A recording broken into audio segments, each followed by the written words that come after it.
이번 강의에서는 스트림에 대해서 배워보겠습니다. 이 컬렉션에 저장되어 있는 데이터를 조회하거나 변환하거나 하는 여러 가지 작업들을 기존의 명령형 프로그래밍 방식이 아닌 선언형 프로그래밍 방식으로 컬렉션 내에 있는 데이터들을 조회하거나 가공하는 그런 방법들을 제공해주는 클래스가 스트림이다 라고 보시면 되겠습니다. 우선 코드를 같이 분석해 보겠습니다. 스트림에 있는 오브 메소드를 호출을 하고 hi, hello, 안녕하세요를 입력을 하면 이 세 가지 값이 저장되어 있는 스트림을 생성하게 됩니다. 그리고 우리가 19-1이나 2에서 설명했던 것처럼 이 선언형 프로그래밍 방식으로 코딩하는 것이기 때문에 이 메서드에 아규먼트로 람다식을 입력하는 것을 보실 수 있습니다. 그래서 foeach가 어떻게 돌아간다는 것은 추상화되어 있죠. 우리가 어떻게 돌아가는지 알 수는 없습니다. 하지만 이 메서드를 호출하는 것만으로 알아서 순회를 하면서 스트림 내의 데이터를 처리할 수 있다는 것을 알 수 있습니다. 어떻게는 foeach 메소드에 이미 다 만들어져 있지만 what에 대해서는 람다식으로 아규먼트로 넘겨줘야 되는 겁니다. 이 foeach 메소드를 보시면 받을 수 있는 아규먼트 타입이 컨슈머 타입인 걸 볼 수 있습니다. 그리고 파라미터 타입은 스트링인 걸 알 수 있죠. 그래서 람다식의 파라미터를 스트링으로 입력을 했습니다.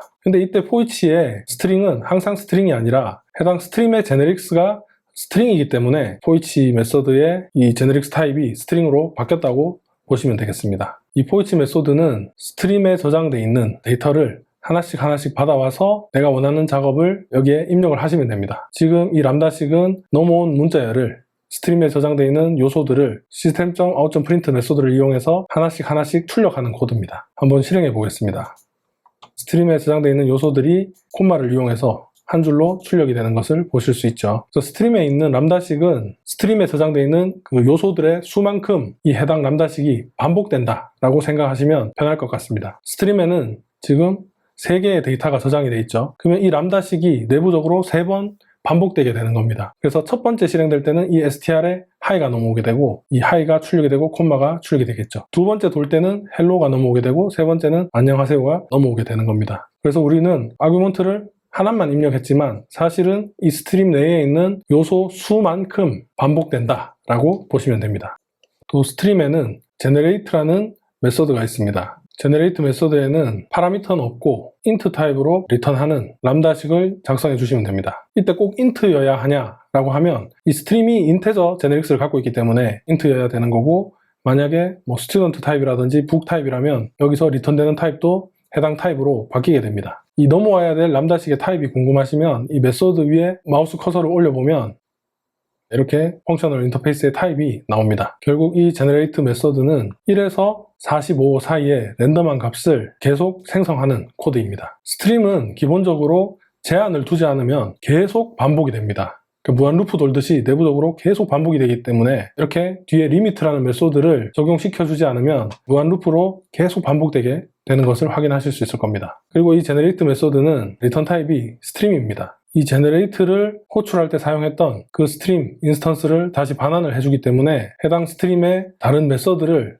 또 호출할 수 있게 됩니다. 그래서 이 limit 메소드를 호출할 수 있는 겁니다. 이 스트림에는 메소드의 종류가 있습니다. 중간 연산자라고 하는 메소드들이 있고 최종 연산자라고 하는 메소드들이 있습니다. 이렇게 foeach 메소드처럼 리턴 타입이 보이드거나 스트림을 리턴하지 않는 메소드들이 있습니다. 이 메소드들은 최종 연산을 하는 메소드라고 보시면 됩니다. 하지만 중간 연산을 하는 메소드들은 스트림 인스턴스를 리턴하기 때문에 중간 연산을 하는 메소드나 최종 연산을 하는 메소드를 호출을 할 수 있는 겁니다. 이 리미트 메소드 또한 스트림을 리턴하고 있죠. 중간 연산자입니다. 그래서 이 리미트도 스트림을 리턴하기 때문에 해당 스트림을 이 로또 스트림으로 반환을 받았습니다. 아직 최종 연산을 실행을 안 한 상태죠. 이 스트림은 최종 연산까지 실행을 하고 나면 재사용이 불가능합니다. 이 스트림으로 다른 foeach문을 실행한다든지 그런 코드를 작성을 했을 때 예외가 발생하거나 제대로 수행이 안 될 겁니다. 그래서 스트림은 일회성 객체다라고 보시면 됩니다. 그래서 이 스트림이 필요하다면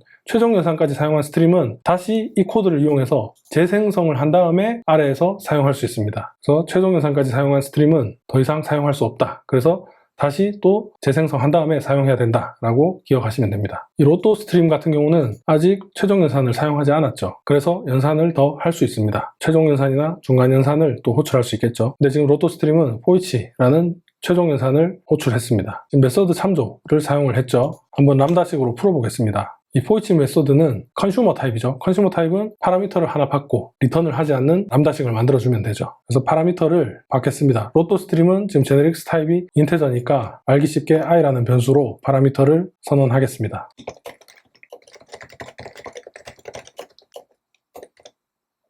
이처럼 파라미터로 넘어온 코드를 이 system.out.println 메소드에 그대로 입력하는 코드이기 때문에 메소드 참조로 바꿀 수 있겠죠. 그래서 이게 결국 out 인스턴스에 있는 메소드이기 때문에 system.out 타입으로 println을 호출한 것을 보실 수 있습니다. 그리고 이 최종 연산까지 사용했기 때문에 더 이상 이 로또 스트림은 또 한 번 for each를 호출한다든지 다른 제너레이트를 한다든지 하는 코드는 더 이상 작성할 수 없습니다. 더 이상 사용할 수 없는 스트림인 거죠. 또 사용하고 싶으면 이 코드를 다시 한번 작성을 해야 또 사용할 수 있는 겁니다. 재생성을 해야 되는 거죠. 이번에는 스트림에 있는 iterate 메소드입니다. generate가 스트림을 채울 어떤 특정 패턴을 가진 메소드가 반복적으로 호출돼야 될 때 사용하는 메소드라면 iterate는 시작되는 값이 있고 이 값을 이용해서 반복적으로 실행되게 될 람다식을 이용해서 스트림의 값을 채워야 할 때 사용하는 중간 연산이다 라고 보시면 되겠습니다. 그래서 1부터 시작해서 처음에는 이 해당 1이 i로 넘어옵니다. 그래서 1 더하기 1이니까 2가 되죠. 그 2가 다시 i로 넘어오게 되는 겁니다. 그래서 또 그 2에 1을 더한 값이 또 3으로 넘어오게 되고 뭐 이런 식으로 i에는 계속 1이 더한 값이 넘어오게 되면서 1부터 1이 계속 더해지는 값이 스트림에 저장이 되게 되는 겁니다. 이터레이트는 무한으로 반복되기 때문에 리밋을 주지 않는다면 무한 루프를 돌면서 중지가 안 됩니다. 그래서 리미트로 총 45개만 가져올 수 있게끔 제한을 걸었습니다. 그 다음에 최종 연산을 이용해서 스트림에 저장되어 있는 i를 콤마를 구분자로 출력하는 것을 보실 수 있습니다. 근데 이때 넘어온 i를 프린트에 그대로 입력하는 것이 아니라 그 값을 조금 수정을 해야 되기 때문에 여기서는 메서드 참조를 사용할 수가 없죠. 그래서 그냥 람다식을 입력한 것을 보실 수 있습니다. 결과를 보시면 generate는 이렇게 랜덤으로 생성된 값 6개가 저장되어 있는 것을 보실 수 있고 iterate는 1에서 45까지 출력이 된 것을 보실 수 있습니다. 이번에는 랜덤 클래스를 이용해서 인스턴스를 생성하고 int 메소드를 호출했습니다. 그리고 1에서 45를 입력했습니다. 45까지가 아니고 44까지라고 생각하시면 됩니다. 그래서 1에서 44 사이에 랜덤한 값을 무한으로 계속 만들어내는 스트림을 반환하게 됩니다. 그런데 이때 반환되는 스트림이 그냥 스트림이 아니고 int 스트림인 것을 보실 수 있습니다. 스트림 같은 경우는 기본형을 스트림에 저장을 하더라도 참조형으로 다 바꿔버리기 때문에 내부적으로 오토 박싱이나 오토 언박싱이 발생이 되면서 성능이 조금 떨어질 수 있습니다. 하지만 이 int 스트림은 int만을 위한 스트림이기 때문에 기본형 int를 처리할 스트림을 사용할 때는 int 스트림이 좀 더 성능이 뛰어나다 이렇게 보실 수 있습니다. 그래서 이 int 메소드는 스트림이 아니라 int 스트림을 반환을 하기 때문에 타입의 int 스트림으로 입력을 했습니다. 그래서 1에서 44 사이의 랜덤한 값이 무한으로 계속 생성되는 int 스트림을 생성을 했는데 이 스트림을 이용해서 for each 문을 바로 실행을 하게 되면 무한 루프를 돌겠죠. 그래서 리미트로 6개만 가져오게 제한을 뒀습니다. 그 이후에 해당 스트림을 통해서 최종 연산인 for each를 실행을 하면 이 println 메소드 참조를 통해서 1에서 44 사이에 랜덤한 값이 6개가 출력이 된 것을 볼 수 있습니다. 이번에는 어레이 리스트를 생성을 했습니다. 이북 타입의 인스턴스를 담을 수 있는 어레이 리스트입니다. 이북스 리스트에 이북을 총 6권을 추가를 했습니다. 그리고 해당 리스트를 선언형 프로그래밍 방식으로 조회하기 위해서 스트림으로 변환을 했습니다. 그때는 list.stream이라고 하면 스트림으로 변환이 됩니다. 그 다음 해당 스트림에 for each 메소드를 이용해서 스트림에 있는 모든 요소들을 출력을 합니다. 이북스 리스트에 있는 요소들을 스트림을 이용해서 출력된 결과를 콘솔에서 확인하실 수 있습니다. 또 이번에는 이 필터를 사용하는 법을 확인하시겠습니다. 이북 리스트를 스트림으로 바꿨습니다. 이 스트림은 일회성이기 때문에 최종 연산까지 사용을 했다면 다시 또 새로 만들어줘야 되죠. 그래서 또 이북을 다시 스트림으로 바꿨습니다. 그 다음에 필터를 이용해서 람다식을 입력해 줍니다. 근데 이때 람다식은 predicate 타입입니다. 그러니까 true, false를 반환하는 람다식을 입력을 하셔야 되는 겁니다. 이 파라미터는 이북스의 스트림이 이 이북 타입의 제네릭스를 갖고 있기 때문에 이 b는 이북 타입의 참조 변수입니다. 그래서 스트림에 저장되어 있는 이북 인스턴스들을 하나씩 받아와서 각 이북들의 카테고리가 랭귀지와 같다면, 이북의 카테고리의 랭과 같다면 true를 반환합니다. 그러면 스트림에서 true를 반환하는 것들만 남겨놓고 false가 반환되는 것들은 삭제를 하는 겁니다. 결국 카테고리가 랭인 이북들만 이 포이치를 통해서 출력이 되는 것을 확인하실 수 있습니다. 콘솔을 보시면 기존에는 랭도 있고 앱도 섞여 있는 것을 보실 수 있죠. 근데 필터를 사용을 하니까 이 프레디케이트 타입의 람다식을 이용을 해서 카테고리가 랭인 이북들만 가져온 것을 보실 수 있습니다. 이 필터도 마찬가지 중간연산이고 포이치는 최종연산입니다. 필터는 중간연산이기 때문에 그 이후에 또 다른 메서드들을 호출할 수 있겠죠. 중간연산인 메서드들을 또 더 호출할 수 있을 겁니다. 이번에는 또 이북 리스트를 스트림으로 바꾼 다음에 필터를 통해서 해당 이북의 타이틀이 자바로 시작하는 이북들만 필터링 해라 라는 코드가 되는 겁니다. 그러면 그 자바로 시작하는 이북들 중에 제일 처음에 저장되어 있는 이북을 가져오게 됩니다. 그래서 출력을 해보면 이렇게 자바로 시작하는 책 중에 첫 번째로 찾은 요소를 이렇게 출력하는 것을 보실 수 있습니다. 보시면 앞에 옵셔널이 붙은 것을 확인하실 수 있는데, 이 옵셔널이라는 것은 나중에 우리가 또 배우게 되겠지만 선언형 프로그래밍 방식으로 이 변수가 널인지 아닌지, 또 널이면 어떻게 작업하고 그렇지 않다면 어떻게 작업하는지를 이 선언형 프로그래밍 방식으로 처리할 수 있게 해주는 클래스라고 보시면 됩니다. 이 옵셔널이 없다면 전부 if else 문으로 일일이 다 체크를 해야 되는데, 이 옵셔널 클래스를 사용하면 그 널 체크를 선언형 프로그래밍의 방식으로 할 수 있다라고 보시면 되는 겁니다. 그래서 이 지금 find any 메소드 같은 경우는 자바로 시작하는 이북이 없을 수도 있기 때문에 일단 옵셔널에 담아서 반환하는 방식을 사용을 하고 있습니다. 그래서 리턴 타입이 보시면 옵셔널에 제네릭스로 이북이 적용이 되어 있죠. 간단하게 생각하신다면 옵셔널 안에 이북을 담아서 그 옵셔널을 반환했다라고 보시면 됩니다.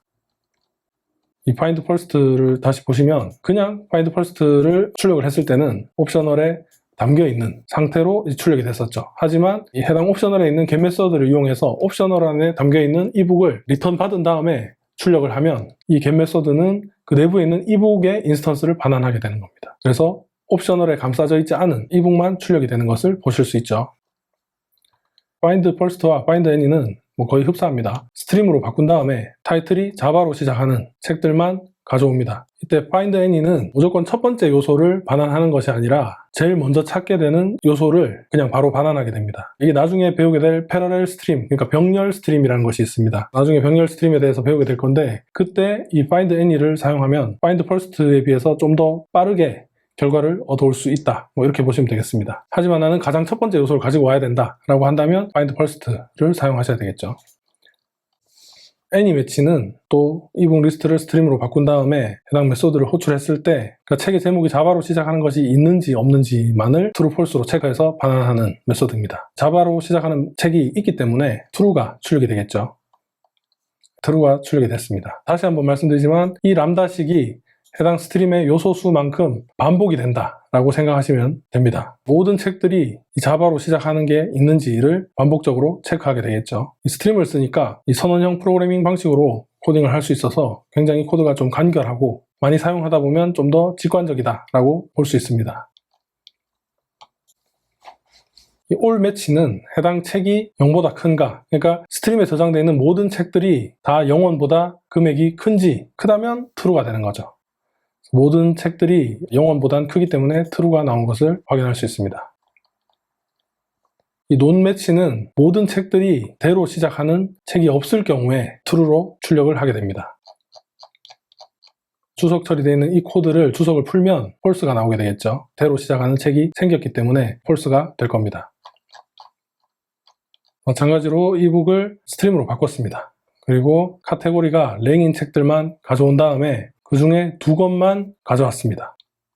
그 다음 출력을 해보면 랭 카테고리에 있는 모든 책이 출력되는 것이 아니라 2권만 출력이 되는 것을 보실 수 있죠. 이때 스트림을 사용할 때 점으로 메서드들을 계속 연결해서 사용하고 있죠. 이것들을 파이프라인이라고 이야기를 합니다. 메서드를 계속 연결해서 사용하는 것들을 파이프라인으로 이야기를 하고, 시퀀스라는 것은 이 순서를 의미합니다. 그러니까 이 메서드 호출하고 그 다음 순서로 이 메서드 호출하고 그 다음으로 최종 연산인 포이치를 호출했죠. 그래서 파이프라인을 통해서 이 시퀀스를, 순서를 정해서 이렇게 스트림을 사용할 수 있다 라는 말을 이 주석으로 작성을 해둔 겁니다. 혹시 다른 자료를 볼 때 이런 용어가 나오면 좀 헷갈릴 수 있기 때문에 미리 좀 설명을 드렸습니다. 이번에는 이북스 리스트를 스트림으로 바꾼 다음에 랭 카테고리인 책들만 가져오고 그 책들 중에 중복되는 책이 있다면 중복 처리를 하는 코드가 디스팅트입니다. 이때 equals 메소드와 해시코드 메소드를 오버라이딩 하지 않는다면 주소가 같은 인스턴스일 경우에만 중복 처리를 하게 될 겁니다. 그래서 뭐 책의 제목이나 금액 또는 저자가 같을 경우에 같은 책이라고 판단하겠다라고 한다면 그 정책을 equals 메소드나 해시코드 메소드에 오버라이딩을 해서 코드를 만들어 둬야 됩니다. 그래야 제대로 중복 처리가 되겠죠. 그 다음 중복 처리를 한 다음에 포이치를 이용해서 결과를 출력을 하면 중복 처리가 된 것을 보실 수 있습니다. 이때 equals 메소드는 책의 제목이나 금액 그리고 카테고리가 같다면 같은 책이라고 판단하겠다라고 지금 오버라이딩을 해뒀죠. 그래서 보시면 지금 파이썬 기본 문법이 제목이 세 권 다 같은 것을 볼 수 있습니다. 하지만 금액은 두 권만 같기 때문에 이 두 권이 한 권으로 바뀐 겁니다. 그래서 랭 카테고리인 책이 총 4권이었는데 그 중에 한 권이 중복 처리가 돼서 3권만 출력이 된 것을 보실 수 있죠. 이번에는 맵입니다. 이 맵은 해시맵의 맵이랑은 좀 다릅니다. 이북 리스트를 스트림으로 바꾸고 카테고리가 랭인 이북만 가져왔습니다. 그 다음 맵은 다른 형태의 스트림으로 변환할 때 사용하는 겁니다. 이북 겟 타이틀을 람다식으로 바꾸면 뭐 이렇게 바뀌겠죠. 스트림에 저장되어 있는 각각의 책들을 그 해당 책의 타이틀을 리턴을 합니다. 그러면 이 메소드가 리턴하는 값들로 이루어진 스트림이 반환이 됩니다. 그러니까 기존의 스트림에는 이북의 인스턴스들이 저장이 되어 있었죠. 근데 이 맵을 실행하고 나면 이북의 제목들만 저장되어 있는 스트림으로 변환이 되어 있는 겁니다. 그래서 스트림에 저장되어 있는 내용을 포이치를 통해서 출력을 해보시면 toString이 호출되는 것이 아닌 스트링 타입의 책 제목만 출력이 된 것을 보실 수 있습니다. 이처럼 맵은 스트림을 다른 형태의 스트림으로 변환하고 싶을 때 사용하는 메소드다, 중간 연산자다 이렇게 보시면 됩니다. 스트림 같은 경우는 최종 연산을 사용하면 더 이상 다른 중간 연산이나 다른 최종 연산을 사용할 수 없죠. 그래서 이 필터링된 중간 과정을 확인할 수가 없습니다. 이때 지금 필터링한 이 중간 과정을 디버깅이나 어떤 확인을 위해서 보고 싶다면 이 픽 메소드를 사용하시면 됩니다. 그러면 이 필터링된 결과를 픽으로 확인하실 수 있습니다. 하지만 이 픽은 스트림을 또 반환을 하죠. 그래서 중간 연산이기 때문에 확인만 하고 다른 중간 연산자들을 또 더 호출할 수 있는 겁니다. 확인한 다음에 타이틀로만 이루어진 스트림으로 변환을 하고 또 제대로 변환이 됐는지 픽을 이용해서 확인을 합니다. 그리고 최종적으로 책들의 제목을 출력을 하게 되는 코드입니다. 콘솔을 보시면 픽이 어떤 식으로 수행이 되는지 확인하실 수 있을 겁니다. 이 플랜 맵은 맵과 같이 스트림을 다른 스트림으로 변환하는 연산이라고 보시면 됩니다. 하지만 플랜 맵은 2차원을 1차원으로 바꿔준다 라고 생각하시면 되겠습니다. 우선 이 문자열 3개가 저장되어 있는 스트림을 생성했습니다. 그 다음에 스트림의 플랜 맵을 통해서 문자열을 받습니다. 첫 번째는 이 S에 이 A90이 들어올 거고 두 번째는 B80, 세 번째는 C100 이렇게 3번 이 람다식이 호출이 되겠죠. 첫 번째 S가 들어왔을 때 이 A90이라는 문자열을 스플릿 메소드를 이용해서 콜론을 기준으로 나눕니다. 그리고 나눈 다음에 이 스플릿 메소드는 스트링 배열로 반환을 하게 됩니다. 이 A가 스트링 배열의 0번에 저장이 되고 1번에 90이 저장이 됩니다. 그 다음 이 반환된 문자열 타입의 배열을 arrays.asList 메소드를 이용해서 배열을 리스트로 변환을 합니다. 그 다음 그 리스트를 스트림으로 만듭니다. 그러니까 결국은 해당 문자열 배열을 스트림으로 바꾸고 싶은데 바로 바꿀 수 있는 방법이 없으니까 리스트로 바꾼 다음에 스트림으로 바꾼 겁니다. 이 코드가 반복이 되면 결국 이 첫 번째 문자열을 콜론으로 나눠서 문자열 배열로 바꾸고 그걸 리스트로 바꾼 다음에 다시 스트림으로 바꿨죠. 그러면 해당 스트림에는 A랑 90이 저장되어 있습니다. 그러니까 A랑 90이 저장되어 있는 스트림을 반환해서 이 스트림에 저장이 되는 겁니다. 그러니까 이 바깥에 있는 스트림 안에 또 스트림이 있고 그 스트림 안에 A랑 90이 저장이 되는 거죠. 그 다음에는 B80이 S에 넘어와서 그 B80을 문자열 배열로 바꾸고 다시 리스트로 바꾼 다음에 스트림으로 바꾸면 이 바뀐 스트림에는 B랑 80이 저장되어 있겠죠. 이 B랑 80이 저장되어 있는 스트림이 또 이 스트림에 저장이 되게 되는 겁니다. 마찬가지 C도 또 C랑 100이 저장되어 있는 스트림을 이 바깥쪽에 있는 이 스트림2에 저장을 하게 되는 거죠. 그러니까 이게 플랫 맵을 안 쓰고 그냥 맵을 쓰면 이런 상황이 되는 겁니다. 그러니까 스트림이 중첩이 되는 거죠. 그러면 이 안에 있는 스트림을 찾기 위해서는 스트림에 A, 90 이런 식으로 한 번 더 타고 들어가야 되는 상황이 되는 거죠. 이렇게 2차원으로 돼 있을 때는 플랫 맵을 쓰면 여기서 반환되는 값이 스트림이라고 하더라도 그 스트림은 무시하고 그 스트림 안에 저장되어 있는 요소들만 바깥에 있는 스트림2에 바로 저장을 하게 되는 겁니다. 결국 스트림2는 이런 데이터가 저장이 되게 되는 거죠. 그래서 포이치문을 이용해서 출력을 해보면 이 스트림2에 1차원으로 이 요소들이 저장돼 있고 출력이 되는 것을 확인하실 수 있습니다. 우리가 이때까지 명령형 프로그래밍 방식으로 계속 학습을 했고 갑자기 선언형 프로그래밍 방식을 배우고 또 스트림의 많은 메서드들을 같이 배우기 때문에 좀 어려울 수밖에 없습니다. 근데 스트림은 뭐 처음부터 잘해야 되겠다라는 생각보다 지금 잘 모르더라도 그냥 뭐 써보겠다 이런 정도로 넘어가셔도 됩니다. 대신에 보는 당장에는 이해는 하셔야 됩니다. 그러니까 결국 이게 활용이 된다는 거는 그 코드들이 어느 정도 암기가 돼야 이렇게 바로바로 나오기 때문에 암기도 필요한데 지금은 그 암기까지 하려고 하실 필요는 없다는 얘기입니다. 지금 이 영상을 듣는 순간에 최대한 이해만 하시고 개발하는 과정에서 반복을 해서 많이 작업을 하면 자연스럽게 외워진다 라고 생각을 하시면 되겠습니다. 다음 강의에서는 리덕션에 대해서 배워보겠습니다.